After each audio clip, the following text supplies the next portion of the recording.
We're on a mission from God. Wendy? So I got that going for me. Darling? Looks like I picked the wrong week to quit sniffing glue.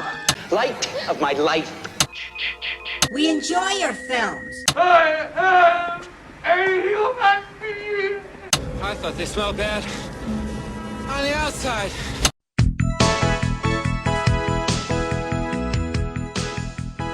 Welcome to Vintage Video, where we're rewatching the 80s so you don't have to. We'll be reviewing every major film release of the 1980s in real time, overanalyzing what you've seen and spoiling what you haven't. I'm Patrick O'Reilly. I'm Jesse Bayless. And I'm Richard Wells. And today marks the 40th anniversary of the release of The Octagon on August 22nd, 1980.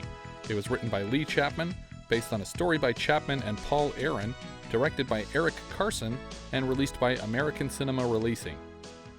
Dorothy Stratton, Galaxina, was murdered by her husband Paul Snider this morning. Wow. Chuck Norris got his start. Hold on. Give us a moment. Give them a Shocking moment for news. pity's sake. I don't remember the entire conversation we had about this previously, so, this is news to me. Basically, Paul Schaefer, frontman of the Dave Letterman Band, murdered Galaxina in cold blood.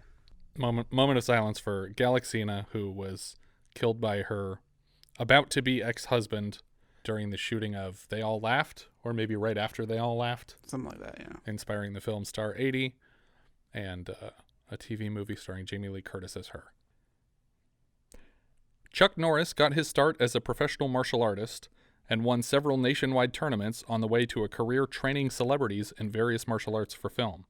One such actor, friend and fellow martial artist Bruce Lee, invited him to play one of the main villains in Way of the Dragon. While training friend Steve McQueen, Norris was encouraged to pursue lead roles, which he landed first in 1977's Breaker Breaker, which did well, and then Bad Guys Wear Black, which also turned a fair profit. The Octagon landed in the middle of a string of successes that made Norris an international celebrity. He later signed a multi-picture deal with Cannon Films and became their biggest star in the mid to late 80s, with titles like Missing in Action, the first of 3 films, Invasion USA, and Delta Force, which is probably his best-known work before Walker, Texas Ranger. His greatest contribution to society, in my opinion, was in serving as the inspiration for Conan O'Brien's long-running bit, The Walker, Texas Ranger Lever, which was a large lever next to his desk Conan would occasionally yank at random points through his show and activate an out-of-context and comically nonsensical clip from CBS's popular series. So here it is, the one Walker clip we've never shown. Once you see it, you'll understand why. And how you doing, little partner? Fine. And it's little visitor now. Adewoyoli's how you say it in Cherokee. Oh, well, pardon my French, but I'll be damned. Walker told me I had AIDS. So this was a successful movie? Yep. It only cost like $4 million. How much did it make? $4.05 million. Yeah, but yes, this movie did turn a profit, yeah. That's impressive to me. I'm not entirely sure what drew people to this movie to begin with. I think people were into kung fu movies at the time. I guess. And into whisper monologues. Super into that whispering. It was like early ASMR. Yeah. He would have made a fortune on that now. We open the film with obnoxious internal monologue that will carry throughout. I don't even know who it was at first. Like, you don't know who it is until later. Yeah. Like, did you guys think it was Chuck Norris? I thought that. I assumed that, yeah. I assumed it was, but I was like, first of all, I can barely understand what the hell he's saying. But even when you can, the first line is, "Does anybody know? No. How can they?" It's like, what are you talking about? I was like, the horror. Yeah, exactly. It's Colonel Kurtz just whispering into the microphone. Does anyone know? How can they? At the beginning. A military truck rounds the corner and stops. At the back, 24 men carrying duffel bags are let out and walked a few kilometers down the road. As the men are walked down the road, ninjas, completely covered in black, wait at the top of leafless trees in broad daylight. I think you're supposed to wear the black when it's nighttime. Yeah. Yeah. I don't think you wear it all the time. These are the worst ninjas ever, as we discover throughout the film, though. Yes. This whole opening just felt very MacGyver-ish. It did. This is like this is the opening gambit of a MacGyver episode. The music matches. Yep. The set and the location is like it looked like Trumbo's world. The wall around his. Yeah, farm. exactly. I actually looked up Trumbo's world to make sure it wasn't the same main gate. No, they built this for the movie. Yeah, but just shooting up in like the Santa Monica Mountains and stuff like that. It's was all like, Valencia and Spanish Hills, or not? What is it called? Spanish Hills out here. Indian Hills. Yeah, it's the Indian Hills area up there. The men are led through a gate into a small village where an octagon is visible. The titular octagon? Who knows? This whole place isn't in the shape of an octagon. Yeah. There is an octagon here. But they never refer to it as the octagon. No. They never say, throw him in the octagon. No one says the word octagon in this whole movie. Other people in the camp, including exactly one woman, are training to fight each other. We're introduced to a man who seems to be in charge of the camp, and then cut away to a mansion across town. A man is kissing his wife goodbye and gets into the back of a luxury car and pulls out of the driveway when the car is struck by a baby carriage moving down the sidewalk. Yeah. When I saw this woman walking down her baby, I was like, okay, this isn't real, but is it like a bomb? Is it going to blow up when it hits the car? And it didn't, and I was really disappointed. Then she pulls out this machine gun. And I was like, oh, that's even better. So the chauffeur gets out to investigate the woman with the carriage, and then she fires this machine gun into the driver and then climbs into the car to kill the passenger in the back seat. And she does it right. It wasn't just like one or two shots. She drills this guy. Yeah. There's no way he's going to live. This is right when I think Addie decided, maybe I don't want to watch this with you guys, because there's just blood spurting all out of this guy. Several other guards at the mansion return fire, and we cut to Chuck Norris applauding a performance at a ballet. It's important to note that one of the attackers was injured or killed in the flee. Right. Chuck Norris is apparently attending this ballet with his male friend AJ, read into that what you will. On stage, where they are for some reason invited after the show, they both eyeball the lead dancer, and she notices them. Chuck Norris is playing Scott James here, and AJ is talking about how he deserves a date with a girl like this lead dancer, and that he's tired of the space cadets that he's always dating. Suddenly, space cadet. His current space cadet pops up behind him and asks what he just called her. As AJ's girlfriend drags him away, Scott James approaches the dancer. He tells her that he was impressed with her performance, and suddenly they're walking through a restaurant entrance.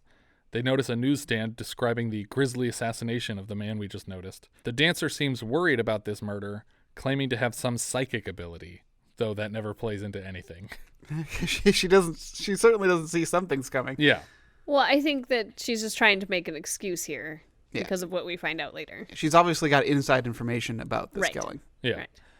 We cut from the restaurant to a pair of men standing in front of a bonfire at the camp. One of them, Seikura, gives orders to another, which he passes to the troops. Kill the family. Kill your family, Homer. Me, the ghosts are real upset you haven't killed your family yet. As Scott walks the dancer into her home, his internal monologue whispers that there's something here, all echoey. I don't know why he's not saying this out loud. There's someone here. I feel it. The dancer complains about a light bulb that she only changed last Tuesday that appears to be out again, when suddenly ninjas jump out of the darkness. Scott tells the girl to get down and stay down on the ground. Instead, she runs up the stairs into the non-loving arms of another ninja. She is immediately stabbed and killed. There was a little bit of a bit before this I wanted to get into, though, real quick. It's just that he asks her a question at dinner, and then she answers it while they're walking up to her house.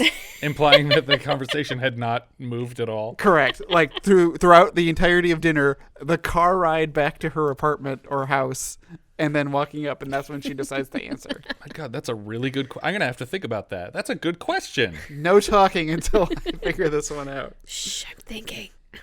After killing all the ninjas, and before seeing to the stabbed dancer, Scott heads outside to turn the power back on. Once he's back inside the house, Scott learns that ninjas, not unlike werewolves, turn back into ordinary people when they die. Everyone on the floor looks like an innocent family member in regular everyday clothes. More voiceover. Oh my God, ninja. It has to be. But they don't exist anymore. They can't exist.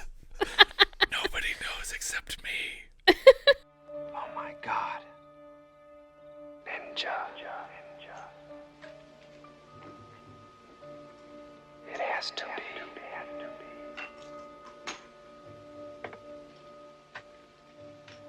But they don't exist anymore. Back at the Octagon camp, all of the new troops are lined up in the barracks. Their instructor asks one to step forward, and after he does, a trapdoor opens below him. The guy who fell through the trapdoor is just yelling a lot. It's like an Austin Powers. Yeah, it's basically... I'm still alive down here. Yeah. But the guy's trying to give a speech to everybody above, and you just hear this guy downstairs going, "What the fuck? Get me out of here, God damn it." I also love that everyone looks down at the floor and they can clearly see, yeah, there's definitely not a trapdoor. Yeah, it's only in front of that guy. There's clearly a trapdoor right there. At the end of this speech, the door opens again for the guy to climb back out. So he's not even dying. He just got embarrassed for a second. But he immediately jumps out. As soon as those doors open, he's out. Yeah, it's like one of those stage launch platforms. The next day, Scott tells AJ that he's still angry about what happened last night when his date was murdered and Ninja attacked him. AJ tells him that it's a waste of energy to think about traumatic things that happened 12 hours ago. Why are you letting this get out of proportion? You only knew the girl a few hours. What are you talking about? She was murdered in front of me. By ninjas who don't exist. When he's trying to play it down, he says, "Hey, Scott, you saw worse in the war, a lot worse." That's not the same as is when her someone gets house. murdered in a house. As he drives through Griffith Park, Scott says to himself, I know the answer. Only you can train ninja. Seikura, you're my brother. because he has to talk to his brother in his whisper voice in his head. Okay, so I want to know how many times you had to back up the movie to get these whisper dialogues, because I couldn't understand 90% of what he said. It's a lot. It's a lot of times. I gave up after a while because he's just saying what we already know. Yeah, there's no reason for this. There's never something being said in the internal monologue that we can't tell from looking at him. Or isn't fully explained in a flashback or something else later. Right. I definitely think they were an afterthought because they worried that Chuck Norris was not emoting enough, because he is not emoting enough. He is a cardboard cutout of Chuck Norris for this entire movie. Well, I have a sneaky suspicion that we will not be editing in these clips because people will not know what you're saying. Yeah. Yeah. No, don't do that. To complement what you're saying, we get a flashback to young Scott and young Seikura fighting by a riverbed.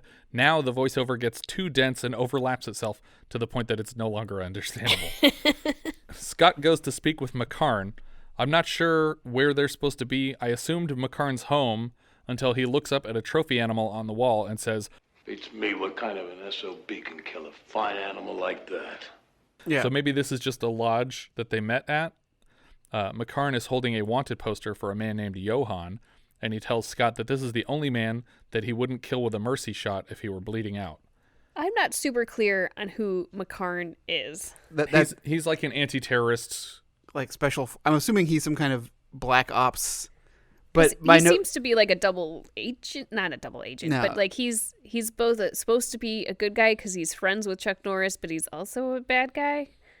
I think he's a bad guy in the same way that the American government is bad.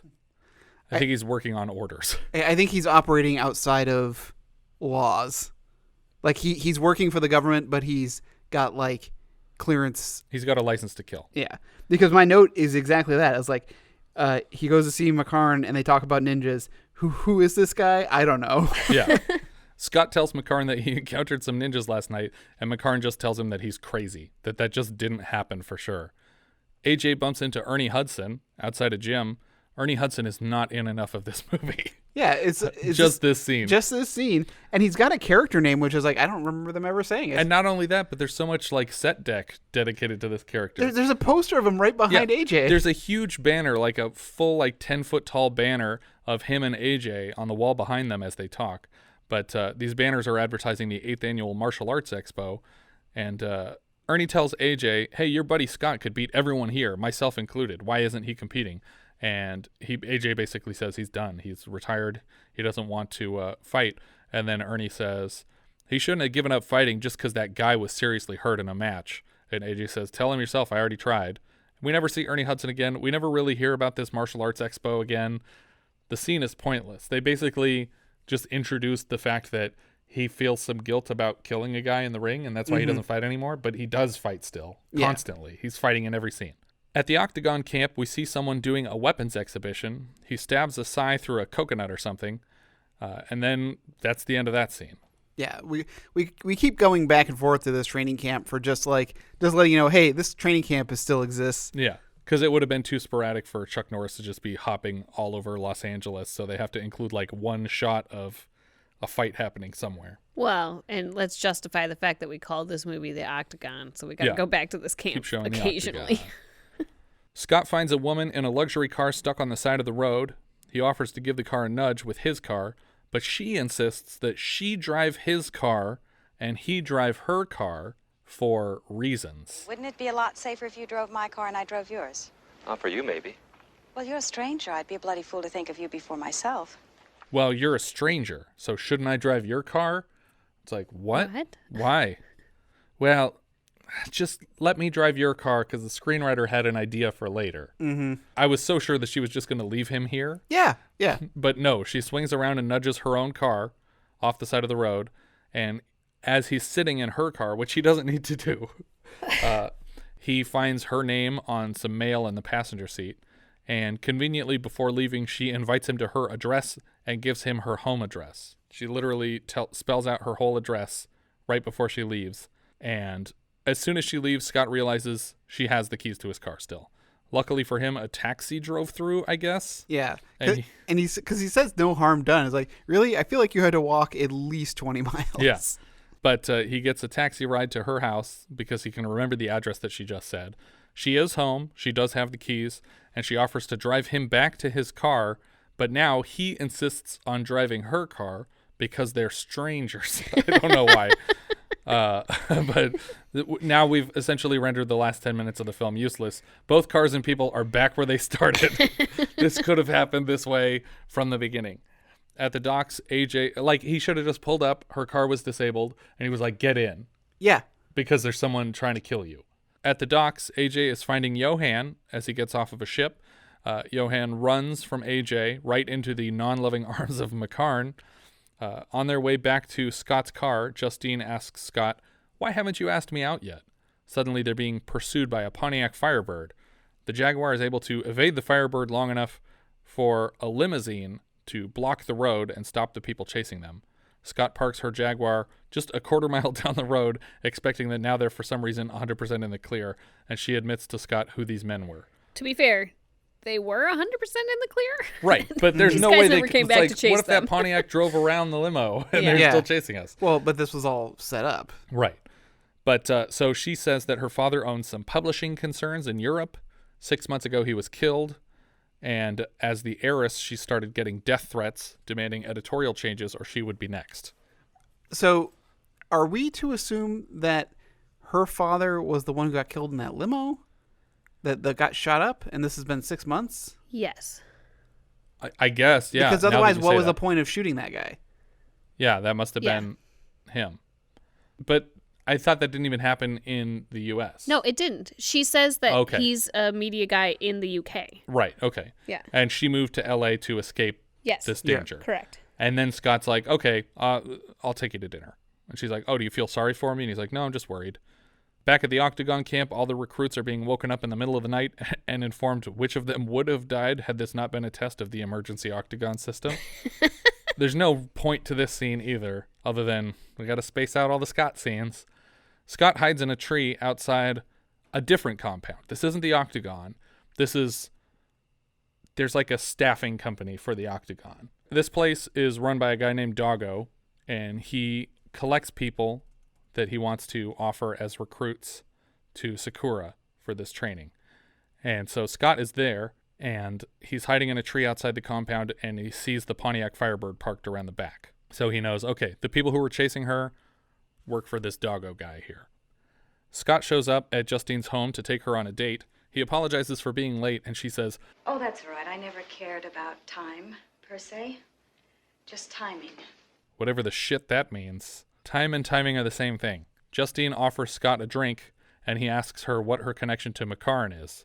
She admits that her bodyguards are employees of his. She also admits that she got her car stuck on the side of the road on purpose to draw his attention because she wanted to hire him to find and kill Seikura. She wants to kill him because he's training ninjas in the desert, something she has already killed 2 other men for doing. Mm-hmm. There were 3 people that know how to train ninjas. They're all 3 training ninjas, and she hired people to kill the other 2 guys. And Seikura's the only one she has left, but the only person competent enough to kill Seikura is Chuck Norris, who she doesn't know is his brother. Or does she? I don't think she does. I don't think she does. And then he calls her a whore? Yeah. Well, she says that she knows he doesn't kill for money because he's not a mercenary. So she thought that she could win him over romantically and that she could ask him to do it as a favor and that he would kill this person for love. And then he says, "That's an insult to both of us. It makes me stupid and you a whore." Because she's selling sex for murder. More internal monologue. It can't be true. Justine is lying again. Scott has dinner with AJ later, and AJ fills him in on all the updates. McCarn killed Johan. Nancy's brother, Nancy was the dancer, her brother was a part of a terrorist organization, and apparently she was also a member and just quit suddenly, so that's why they killed her. Scott tells AJ for, I think not the first time, that these are ninjas, and AJ says, Talk about world-class killers. Hey, wait a minute, they've been outlawed for over 300 years. Is this the scene where he's drunk, or is that it's later? before he's drunk. Okay. But the way the scene plays out, it's just funny that he's like, oh my God, ninjas. Wow, that's crazy. Wait a minute. Ninjas don't exist. I just remembered. It's like if you said, like, last night me and Nancy got attacked by dinosaurs. And it's like, oh my God, they're so big. Wait a minute. Haven't they been dead for 65 million years? Talk about world-class killers. AJ's space cadet girlfriend interrupts their chat. And as he leaves, AJ shares a theory that Scott's adoptive father might have been Yakuza or possibly even a ninja. And Scott is very insulted by this. Is ninja a bad thing in this universe? I guess you don't even want people to get ninja skills, which is really just a martial art. That's all you're doing. When you pretend like you're converting someone into another species, you're literally just training them in a martial art. And Justine tries to basically boil it down to they're silent killers. It's like, isn't that anybody who sneaks up on someone to kill them? Isn't that carbon monoxide? These guys are not very sneaky as ninjas go. Or stress is the invisible killer. But yeah, both of those things I would say are worse than ninjas. I'm going to die from stress before I die from ninjas. They haven't existed in 300 years. Which I didn't realize. I thought ninjas were like an always thing. Like, yeah. I thought ninjas are evergreen. They're just always around. I mean, have we Googled this? Did you Google that ninjas haven't existed? Do ninjas exist? Not now that my search history is public domain. Googling. I know that there are some teenage mutant turtle versions. That's true. So at least they have existed. In an insert of a classified ad, we learn that these soldiers are being recruited with a simple ad that reads, "Be a mercenary soldier," with an address. This is the most impressive feat that Scott pulls off in the entire film. He turns to dial the number from the classified ad on a rotary phone without even thinking about the numbers. We know this because we can hear his thoughts, and he's talking about how AJ was right that ninjas are misdirecting him. They're misdirecting. I really wish that he'd turned to the phone and been like, 6, 4, 5. No, that's 2 5s. 2 5s. 3, 1, 2. Wait, they spelled out the word ninja. And is what number? Very clever. A prospective soldier is lectured by the third in command at the Octagon camp. He tells them that they can take this camp and stick it. And as he turns to walk out, he gets a ninja star in the back. For some reason, Scott interrupts a square dancing lesson. He's directed around the corner to the room he intended to visit. Yeah, he asks for someone by name. It's like, oh, you're looking for the ninja recruitment? It's in the room it's over next there. Why is this so, like, ramshackle ninja recruiting? Yeah. Like, I don't understand why this Octagon is just a bunch of 2x4s nailed together and their recruitment is just in the back of a square dancing hall. Like, yeah, why is it so cheesy? Yeah, it should be more secret. It should be more like, an owl delivers your invitation. They had a newspaper ad. Like, This isn't secret at all. With an address. It's not even like it was just a phone number and then they test you somehow. It's literally, come on down to 1121 Las Palmas in Los Angeles, California. BYOB. Yeah. I checked it, by the way. That's not a real address, but they did use the same fake address in an episode of the Rockford Files. Oh, okay. So that's fun. He finds Mr. Beatty and a cowboy in the back room. Beatty walks with a limp, and he's wearing a 3-piece suit with a bow tie, and the cowboy looks like a cowboy. The team of Octagon recruits walk through a ravine and come across the corpse of one of their own.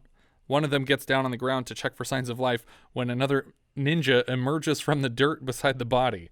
This was a trap, and the man is lectured. Scott James back in the room with the guys we just cut away from. Now we're back. He sits down for a background check with them, and after he leaves Mr. Beatty and the cowboy says, "Oh, that was Scott James. That wasn't who he said he was. That was Scott James." And he's like, "Oh no, why didn't you tell me?" It's like, what, does it matter now? No, I'm telling you right now. Yeah. Did you want me to tell you while he was still standing here? Yeah.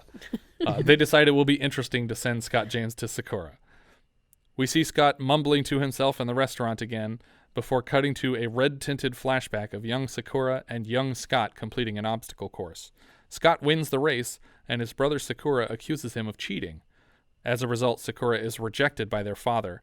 Really harsh. I was like, dude, hold on. First offense? Or maybe this isn't the first offense. Maybe this is his third strike. His father pulls Scott aside and says, "Don't you dare try to fix your relationship with your brother. He's dead to you, and you are lifelong enemies now." What? Justine shows up to interrupt Scott's reminiscing. Can you offer a lady a kind word? What? That was my response to that, exactly too. what I would have said. What the fuck are you trying to say? What is with the flowery dialogue in this movie? Oh my god! But this exchange between them that then ensues. Oh, it's so bad. It's ridiculous. I don't understand a single thing they're trying to say to each other. So much of the back and forth is so weird. It's like they are little kids pretending to be grown-ups and using big words and things that sound meaningful but don't actually mean anything. Yeah.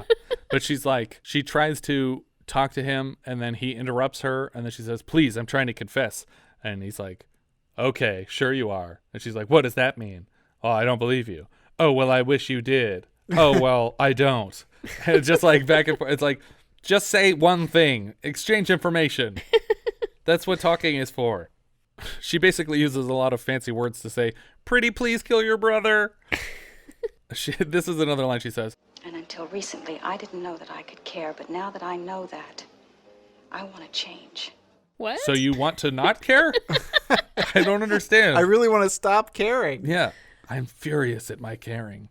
Mercifully, AJ shows up and trades places with Scott at the table. Seikura unleashes the graduating class of ninjas into the world. Oh, this is so weird though, because basically the guys are walking with the recruits like, if we don't graduate these guys, there will be no room for the new recruits. Yeah. So it's like we're running out of beds. We're fully admitting that these guys are still too shitty to be actual ninjas. No child left behind. Yeah. We're just gonna move them on out. It's a for-profit college. Yeah. So they kick all these guys out, and then we cut immediately back to the hotel. AJ heads up to Scott's room after drinking a lot of champagne with Justine, and they have a very short conversation where we start to touch on the fact that AJ is jealous of Scott in the same way that Seikura was, and that he thinks that Scott's better than him, and so he's always out to prove himself. The next morning, Scott hops in a van and is driven to a warehouse out in the desert. This is Doggo's place, and he is called on to introduce himself. He says he wants ninja training because he's a mercenary, and being a ninja would look really good on his mercenary resume. The guy doing roll call says that he's never heard of ninjas, and someone else jokes that ninja sounds like a Japanese camera company. Was ninja really that obscure of a reference in 1980? Yeah. Well, when did the motorcycle brand? It was surprising to me that people were pretending like they'd never heard the word ninja before. Maybe it's just because people have said it my whole life, and so I always thought I knew what ninjas were. Yeah. Not till 1984. Damn. Well, when did the original Teenage Mutant Ninja Turtles start? That was late 80s. Was that late 80s? Yeah. Either way, maybe it was a new word at the time, but it seemed weird to me that no one here had heard it. Well, because, but you only live twice with ninjas. Do they call them ninjas? They do. Okay. Then this guy's just dumb. But also, so you're telling me that this movie did well because ninjas were, or because Kung Fu was popular, but because of Bruce Lee specifically. Right, but they had ninja movies in the 70s, right? Right. Yeah. This guy's implying that movies didn't exist for the last decade. They ask for a demonstration of his skills, and when he says no, they attack him, so then he gives them a demonstration of his skills. He beats up 3 or 4 of these guys and leaves, I guess? Yeah, he leaves. AJ and Justine are walking past the Biltmore Hotel. This is where Scott has been staying, and the hotel restaurant is where they've been drinking this whole time. It's in downtown Los Angeles. It's the one from the Ghostbusters. It plays the Sedgwick Hotel, where Michael Ensign works, and the Ghostbusters catch Slimer. Mm-hmm. By coincidence, they cross paths with Scott outside, who ducks behind a column to avoid them. No reason for this. He doesn't learn anything from watching them, and it doesn't matter that they're both here at the same time. A car backfires, which scares Justine, and she cries. Oh, look, McCarn's here too. And he bumps into Scott and starts warning Scott again needlessly that he needs to do something about this Seikura situation. A fight breaks out at the Octagon camp, and it's broken up by the masked man who seems to be second in command here. He pins a guy to a post with a sai against his neck, and when Seikura approaches, it sounds like someone says, "Help!" Unless I'm missing something. It almost sounded like RoboCop's voice saying, "Help!" like robotically. But I'm not sure who's saying it or why, or if that's even what's being said. I think it took me until this scene to realize that the masked guy wasn't Seikura, because I thought like the whole time, yeah. Yeah, I thought it was supposed to be this like big Master reveal Shredder thing, type. like that I'm your brother, but it wasn't. It was Nope. just the other guy. I don't remember any clues on the way to this discovery, but Scott walks right into a tailor's shop and says, "I know you're the money behind Sakura's operation." Oh, McCarn tells him. But but Tibor. it's not like a mystery that clues are unveiled. It's just he goes up and says, "This is the guy who's giving him the money." Mm-hmm. It's just like the whole point of these movies is that you're supposed to follow clues to things, not just blatantly give like, okay, in the next scene, here's what you're going to do. You're going to rough up this tailor. But he walks in and he says, "Hey, I know you're the money." And the guy goes, "Yeah, I admit it." Like immediately just flat out, "I know exactly what you're talking about. And yes, I gave them a lot of money. But I don't have anything to do with them anymore. Yeah. Sorry. I feel like you wouldn't readily admit funding terrorism. Well, he was trying to play it off like, yeah, I was in a bad place. 'Cause, like, my brother was killed in Munich, and I wanted revenge, but then I figured I was too expensive, and it wasn't for me, and so I got out. That's what he tells him. Yeah, but he for sure didn't, because they don't let you just get out. They Yeah. kill you. We see Scott training for a moment at a gym before a flashback with young Seikura holding a scythe and threatening Scott. So we know that Scott is afraid of scythes. We see Scott come home and think to himself that AJ and Justine wouldn't be together if it wasn't for him, and that he feels responsible. What he feels responsible for is not immediately clear, but he's like, "I'm responsible. They wouldn't be together if it wasn't for me." And it's like, what? What is happening? Why is that bad that they're together? Why does it matter? The woman from the Octagon camp is waiting for Scott in his living room with an Uzi. Eventually, she just puts it down, insisting that if he wanted to, he would have taken it away from her. So why have it out in the first place? Yeah. But also, you just got ninja training. You're supposed to be the highest class assassin in the world. Based on what we've seen at the camp, that their training is for shit. Right, but he's 10 feet away from her, and she's holding an Uzi. Yeah, she already has it drawn and ready. Yeah, like, it's already pointed at his body mass. The tailor that we just saw meets with Doggo and says, "Hey, that girl defected," because it's the only girl in the whole camp. That's 5 this year. Sakura's going to be very upset, and he said he's not going to accept any more people for ninja training. And it's like, isn't that his whole thing? That's his bread and butter. butter. What does he mean? It's like I don't. Your students are getting Fs. I'm closing the college. I think he just means from Doggo specifically. I guess they do have too many students if they're trying to graduate them early. The defector begs Scott for help, and he says, "You're on your own," because he's a jerk. Justine shows up, and Scott just dutifully answers the door and opens it and doesn't expect anything to be awkward. Mm-hmm. Just like brings her in, and it's like, But- oh, there's another woman here. But they're not together. And she's like, "Who's this?" Like, it's like, it's none of your business who this is. You've been out screwing my friend all day. Yeah. Justine tells Scott that AJ went to find Seikura. And then we have another one of their weird conversations back and forth. I can't find AJ. He's supposed to meet me, and I think he's left to find Seikura. What? Damn it, don't accuse me. I haven't had time. I am not to blame. Well, I am and I'm not. I inadvertently fueled a fire, but I didn't start it. The whys and wherefores don't matter. And he's like, okay, well, I wish this wasn't happening. She's like, Help me find him. Why the sudden turnaround? No! What is the use of talking to you? I'll find him. You won't do it. I'll find him. So she's going to save him herself. But then when she gets down into the lobby, he's just fucking there. Yeah. He didn't even leave the hotel. I was like, I thought he was missing. You made this whole big deal about like, oh, he left to get Seikura. Now everyone's mission is to save him before he gets to Seikura, and he's just downstairs checking out. Yeah. Scott asks the defector where the camp is, and she says, I can't tell you that. And he says, what do you mean you can't tell me? You just drove from there. And she says, I know that I trained there. It's just that it's a little bit more complicated than that. and voila, the screenwriter has explained away the fact that she could have easily given him directions and didn't need to go with him. AJ seems dead set on attacking Seikura anyway. And Justine says, you need to stop comparing yourself to Scott. He's way fucking better than you are. You're just a piece of shit.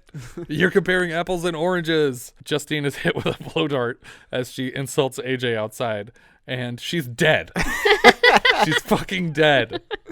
What happened? What is going on in this movie? Doggo put a hit on her, and now she's dead. Chuck Norris was in charge of protecting a woman. She died. Chuck Norris was in charge of protecting another woman. She also died. There's no what do I care about now? Well, now AJ. We're supposed to care about saving AJ. I don't care about AJ. He's been a dick for the whole movie. I want him to die. And his plan here is, I'm going to go to the hive of the world-class assassins, thousands of them, and kill them all by myself. Is Christopher Walken in the room? I'm not even going to bring a gun. Scott asks the defector, can you get me to Seikura? And she reminds us, as the screenwriter has already explained, Okay. I can't tell you how to get there, but I'll get you there. What does that mean? Even though Seikura is the one I'm trying to get away from. And then he says, me too. And it's like, no, it's not. You're both trying to get there. Instead of going to Seikura, they go to sleep. So she's like, yes, I can get you there. But first, 8 hours of restful sleep. First, you got to get me there, if you know what I'm talking about. But they sleep in separate beds here. And then they wake up in the morning well rested. Their friend AJ, who was outside moments ago, now has an 8-hour head start on them. We see a team of ninjas scaling the building outside of the Biltmore Hotel for some reason. I don't know why they're not just coming in through the hotel. Again, isn't it broad daylight? No, it's night. Is at night? This Okay. is while they're asleep. But they're loudly clawing up the building. It's like clink, clink, clink, clink. Yeah. And we're intercutting with the ninjas scaling the building. And then inside the hotel, in the hotel bar, there's a group of 6 people singing Jante Alouette for some reason. Like, I don't recognize any of the people at this table. Yeah. I thought what was going to happen was they were going to blow a cork off of something and it was going to arouse him from his sleep. I thought the ninjas were going to accidentally break into that area, like the restaurant, and have to kill a bunch of people. Kill them all. But there's just a bunch of people singing a song, and we keep cutting back and forth from them singing in the hotel bar. People we never have seen and never will see again in this movie, to the ninjas climbing the wall. But then suddenly, directly from outside of the building, they're in the room with Scott, and he wakes up and kills multiple ninjas in his room. Outside, McCarn throws a smoke bomb to scare Doggo and then shoots him. Well, there's like this whole weird shootout scene, and McCarn is out there watching these ninjas scale the building, and eventually one of the guys just shoots him off the building. It's like, why didn't you guys just do that from the get-go? Well, they didn't know they were climbing up on the outside like that until too late. But a hotel employee knocks on Scott's door to see what's making all the racket. Oh, I'm being killed by notoriously silent assassins. That's what all the racket is. That have been dead for 300 years. One of McCarn's men shoots the last ninja off the side of the building. And it seems like McCarn is mad that they shot the ninja while he was still so high off the ground, because it means more cleanup for them. Like, he was like, couldn't you have shot him lower? Seikura psychically predicts that his long-lost brother Scott is coming. AJ is in a taxi that pulls up to a red light. Apparently, he also went home and got some sleep before he left town. He's waiting at a red light, and he pays the driver so that he can get out here in the middle of the crosswalk. At the same intersection, Scott and the defector are in the back of a different taxi on the opposite side of the intersection. And they see AJ do this, but they don't get out of their taxi, even though their whole plan was to intercept AJ before he got to the camp. AJ is now bothering people playing chess near Echo Park Lake, where earlier this year we were tracking down Ramon, the alligator from Alligator. But all he wants to know is what country. What? Russia. Great. Perfect.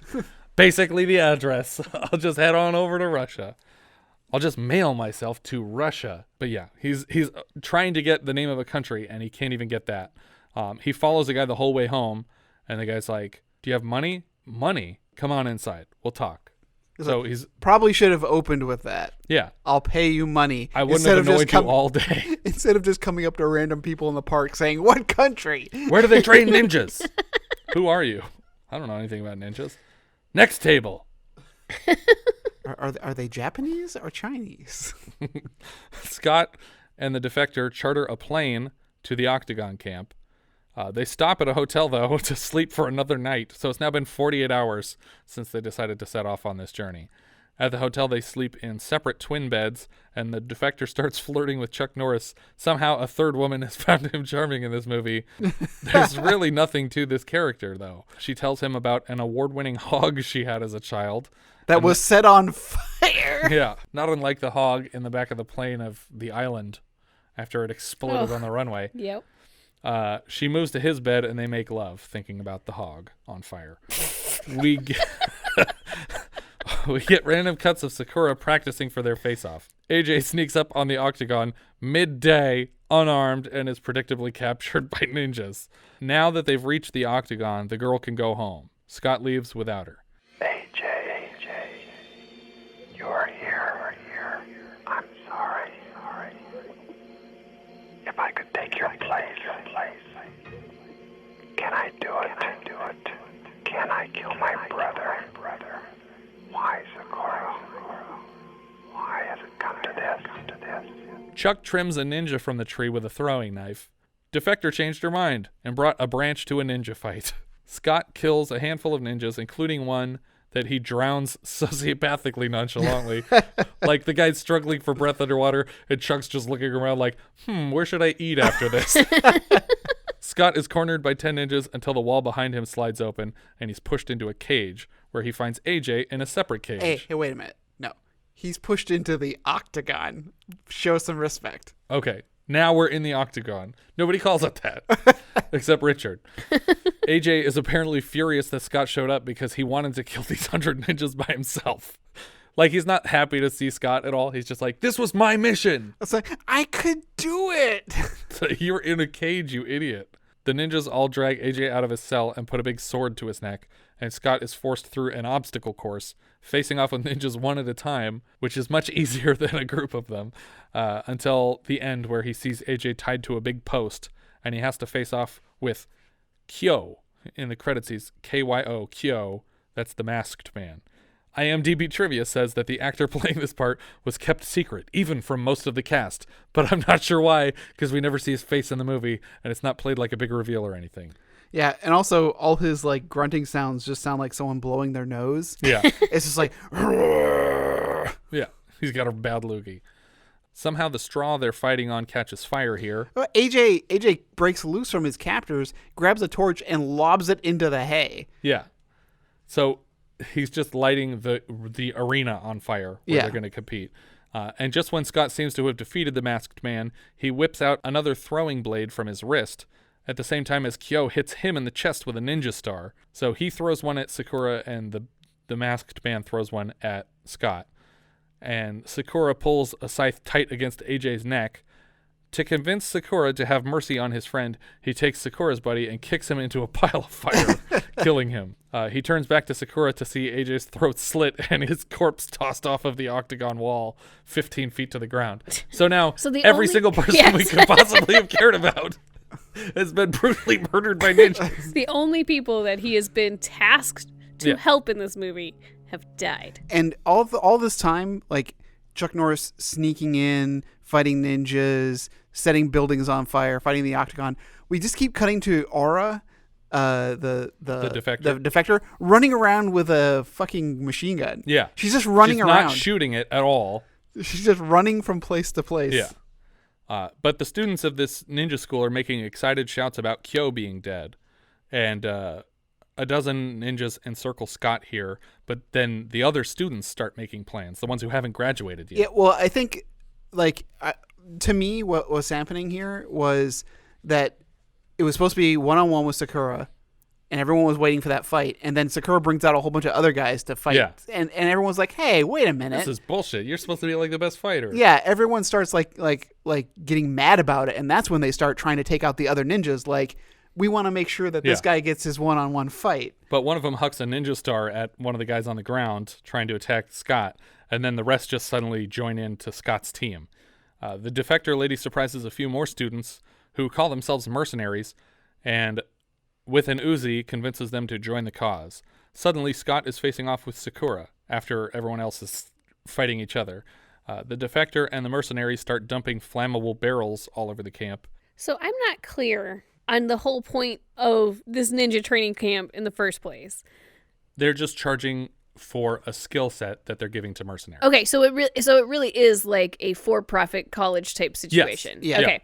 So in that situation, let's say you've paid a bunch of money to go and earn a skill from somebody. You're going to go murder your teacher? You're going to go murder your teacher or get really excited when somebody else murders your teacher. You're like, I paid a lot of money to get information from this guy because he's really good. Why did you kill my teacher? But at the same time, all of these guys who are in the training camp really don't seem like they want to be there. Right. Right, like they're being held against their will or something. Nobody wants to go to college either. Paid to be there. True. But those people, it's like, I murdered the whole faculty and I still have to pay off this student loan for the rest of my life? I feel like I made some poor decisions. You're right. College is as dumb as ninja training camp. Exactly. No, ninja training camp makes a lot more sense right now. The whole Octagon thing was built for this movie and was actually burned down at the end of the shooting, intentionally. The gas is lit and Seikura's building explodes, so he just runs for it and surprises Scott in the dark. The two of them face off for a while.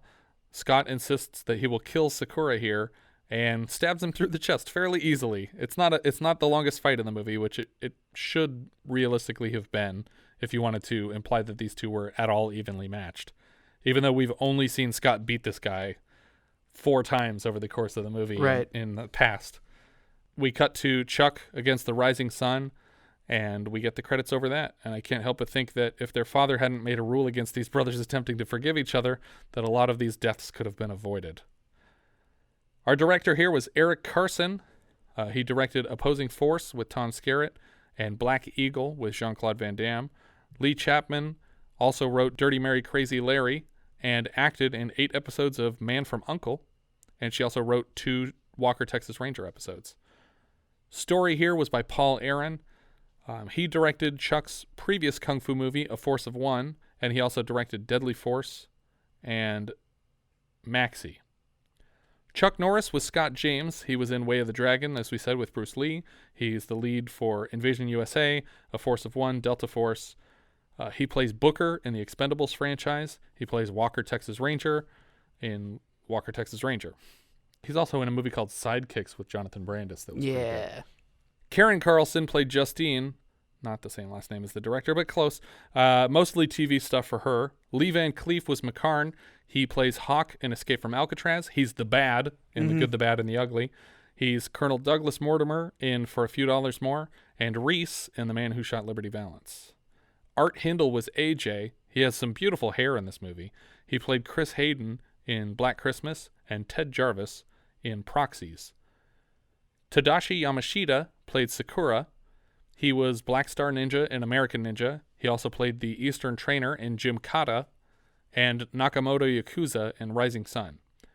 Larry D. Mann, that's a cool name. I'm Larry D. Mann. He played Tibor. He was Watkins in the Heat of the Night. He was a train conductor in something. I just wrote train conductor. Maybe he was an actual train conductor. I don't think so. And he's also in 2 MacGyvers. He plays Kuzo in Humanity, where MacGyver befriends a Russian soldier. And he's also in The Heist, where he plays Senator Daniel Sims, a diamond thief who is dispatched by Vernon Wells in the opening gambit. You're the accountant, Sims. You figure it out. Yeah. Bang, bang. He's also the voice of Yukon Cornelius. Ah. So that's fun. Richard Norton played Kyo and Longlegs. So he was one of the other people in the Octagon and the guy in the mask, but who cares? He did stunts. He's a stuntman, and he did stunt work in James Gunn's Suicide Squad, X-Men Dark Phoenix. He plays 8 characters in 8 different episodes of Walker, Texas Ranger, and he's also the Prime Imperator in Mad Max Fury Road. Wait, which one was this? Richard Norton, the guy, Kyo, the masked guy. Okay. Brian Libby played Deadwyler. He plays Floyd in The Shawshank Redemption, Sheriff McGee in Green Mile, and he's the chief mechanic in Air Force One. Gerald Okamura was ninja instructor. That could be anybody. He plays Outworld Warrior in Mortal Kombat. He plays Wing Kong Hatchet Man in Big Trouble in Little China, so I know who this is. It's the bald guy with the tiny ponytail, just at the very top of his head. That was one of the teachers in the Octagon. But he's one of the bad guys in that first fight in the alleyway in Big Trouble. And he's also Hardmaster in G.I. Joe Rise of the Cobra. Joe McDonnell was Amy Lee. She was Marilyn Munster in the 81 iteration of the Munsters. She was Jan Raines in a movie called Island Claws, which I thought for a moment we were missing from 1980, but it turns out it never got a theatrical release. But it features crabs like the size of a house attacking people on the beach, and Barry Nelson from The Shining, and the first James Bond. Jack Carter was Sharky. He played the mayor in Alligator earlier this year, and he was also a rat vendor in History of the World. The mayor, I think, is the one whose daughter is getting married in Alligator before the alligator interrupts the wedding reception. Yeah. Ernie Hudson was Quinine. He only gets that one scene in this movie. He's Winston Zeddemore in the Ghostbuster films.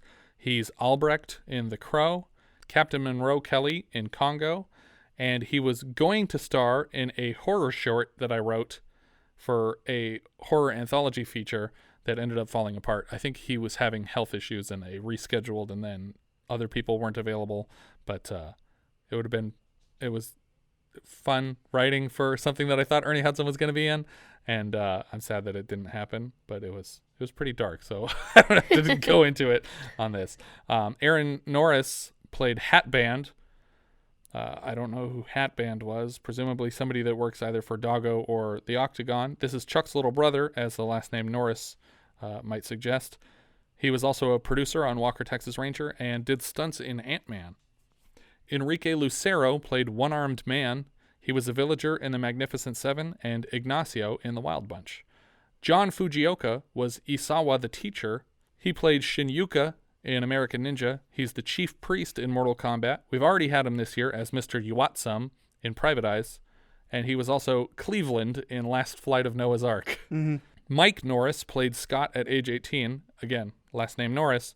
This is Chuck's son playing him, the younger version of him.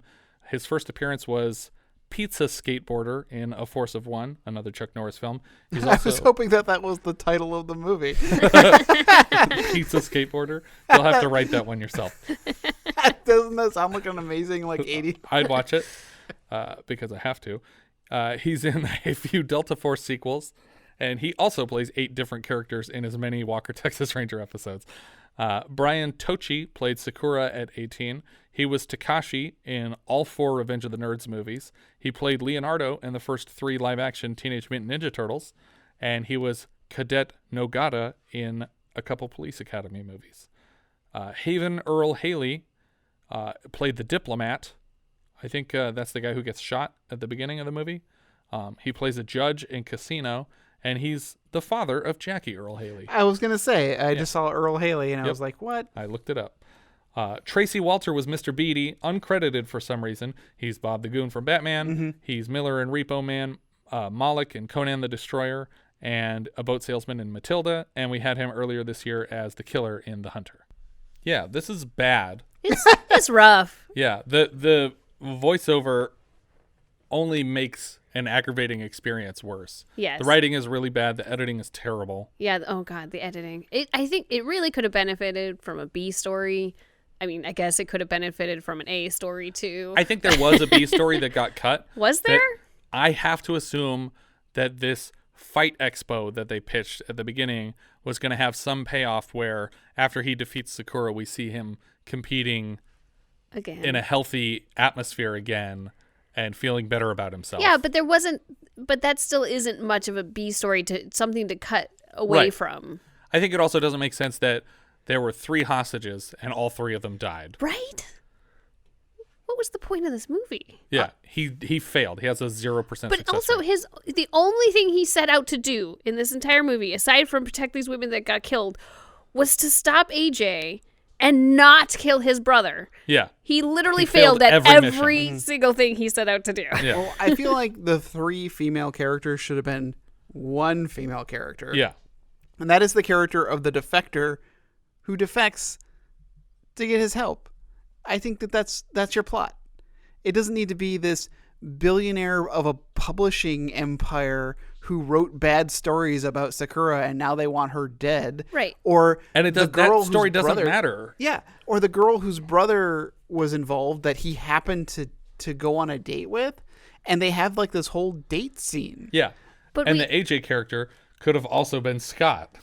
Because he doesn't do anything in this movie. All he does is get drunk and complain. Right. But what we need to do is really establish like that this ninja school is doing wrong. Like, I mean, I guess they're training mercenaries, but like that in and of itself isn't necessarily a bad thing. Yeah, as soon as he finishes burning down the Octagon, is he going to go take out every military school in the whole country? I'm just like, what they need to do is be like, oh, they're lying to these people. They're bringing them in. They're forcing them against their will to do things they don't want to do and to train and all of this stuff, like, you know, all this really bad stuff, so that there's a reason that she's defecting and she has a goal to like shut down the school and stop this mad teacher, and that his brother is actually evil. Yeah. But none of that is true.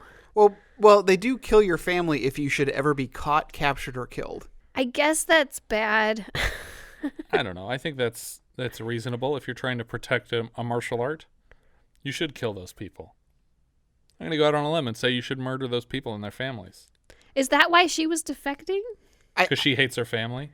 No, because she loves her family. No, because she wants to stop them from killing other people's families. Like, were there other people that wanted to get caught? I don't even know if she defected. Well, she goes to him for help, which I guess is a defection. But she doesn't like quit the school. She runs away. No, she steals a truck. But didn't she leave the same night as the rest of her graduating class? But she's like, why is she sneaking away? Like, she's clearly trying to escape without being noticed. That's like saying I dropped out of high school because you like didn't come for the graduation ceremony. It's like, no, you finished the school. You did all the school parts. You just didn't hear the speech. I don't know. I don't know why she left. I don't know what her motivation was. Yeah. To stop the school for some reason.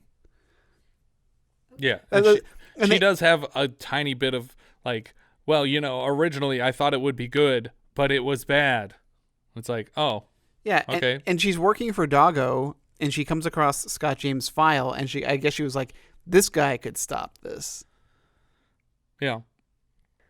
Yeah, it's rough. It's really rough. Yeah, the story is bad. There's a lot of redundancies. There's a lot of completely unnecessary strings. Even the McCarn part. Like, McCarn plays no part I don't know who he is. Yeah, and he says, it's like, I'm going to put 2 bodyguards on you. I don't want them. You got them anyway. It's like, where are they? Yeah. We never see them. Yeah. They don't jump in to save the day when he's captured by ninjas. I was 100% certain McCarn was in on this and was getting money from Seikura. And he was trying to keep Scott James from getting too close by misdirecting him. Yeah. I think that's why I thought he was a bad guy, because I was sure, and then that didn't really pan out, but I was sure of the same thing. I was like, oh, he's in on this. Yeah, because the moment he kills Johan, when AJ's trying to question him. Yeah, it seems real dark. I was like, oh, yeah, he didn't want Johan to answer any questions. And who's Johan again? He was a bad guy. He was the. But how does he? He was someone associated with the dancer who died at the beginning. Her brother got killed or captured, so that's why they were coming after her, I think. And I guess Johan knew the brother who was captured, Nancy's brother, so AJ wanted to question him. But I thought AJ was a reporter. All this time I thought AJ was a reporter, and I'm like, oh wait, no, he was just in this fight school. Yeah. Who the heck? Wait, are they not cops? No, they're just dudes. They're just 2 guys. They're just 2 dudes? Just 2 guys who were having a good time. I don't understand this movie. I think it officially lost me at the whole car switcheroo, where they're playing like 2-car Marley. No. It was real romantic, Pat. Was it romantic? It was like flirting. Do you think that was their intention? It was a dance. Do you think it was supposed to be a meet cute? Because she arranged the whole thing, so it's not a meet cute. And if she it's dies. orchestrated. Yeah, It's not like it's like dies. this romantic ending. And she gets started. She goes, But it was just like, why am I so cold? So I was cold. like, oh God. I was sure she was going to go into a coma and we were going to keep flashing back to it, and he was going to have to kill ninjas outside the hospital, like, you know, when Daryl Hannah's sneaking in to kill Uma Thurman, like something was going to have to happen at the last second. But no, she's just fucking dead. The second woman that he's in charge of protecting died in a row. My favorite part of you making that reference was as soon as you said Daryl Hannah, I just pictured her from Splash. Yeah, a mermaid flopping through a hospital. And then I was wait, what? How are we getting here? But yeah, this movie was stupid. But that stuff with the car, I still can't get past it because she got her car stuck on purpose, right? Because she knew he would take this Griffith Park road up to the observatory. Yeah, and she's all like, my one tire's trying to get to heaven, but my other one's trying to get somewhere else. It's like, what? Yeah, she refuses to just say what's happening. She has to like write a fucking poem about everything. But also, it's just like, give me your keys and I'll give you my keys, and then I'll give you your keys and then you give me my keys. But then I'll give you, and then I'll drive you there and you drive me here. But he sees the mail in her car, like he's like learning something he shouldn't learn, and I was waiting for that to come back. Like, oh, did you find crazy pictures in there, well, or on their way something? back, he says something like, "Oh, so that car? Who did that car belong to?" And she's like, "Me." And he's like, well, your name's not on the registration. And she should have been like, fuck you? What, did you go through my fucking glove compartment while you were in the car? Because that's not what was sitting on it was just mail. Yeah. And all he did was pick one up and read the name on it. Yeah.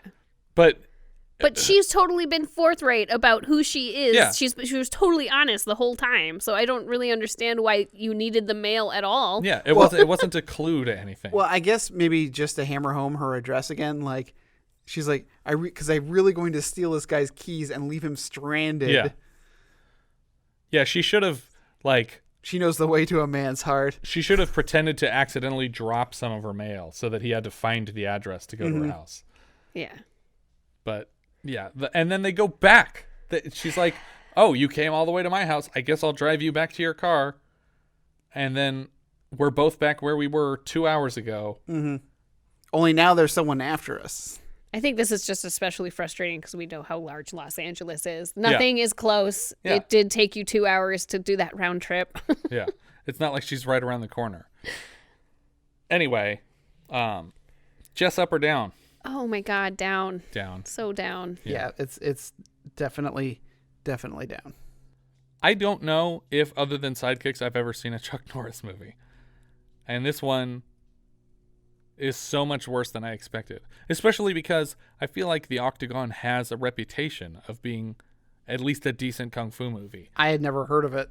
And I don't know if maybe the fighting is good. No, it wasn't though. I mean, not that I don't know. I mean, I'm not a fighting expert, but I'm just saying it wasn't like it wasn't interesting. Yes, that's what I'm saying. It wasn't fun to watch. Maybe it was performed well. I don't know, but it wasn't engaging. Yeah. Letterboxd. What are we doing, Richard? I have this just below middle-aged crazy, and just above happy hooker goes Hollywood. All right, Jess.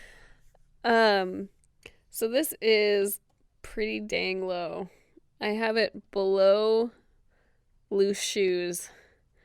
Whoa. What? Yeah, I do too, technically. And actually I think I'm gonna move it down a little bit. For me, it's going under Defiance and above Baltimore Bullet, which puts it 5th from the bottom.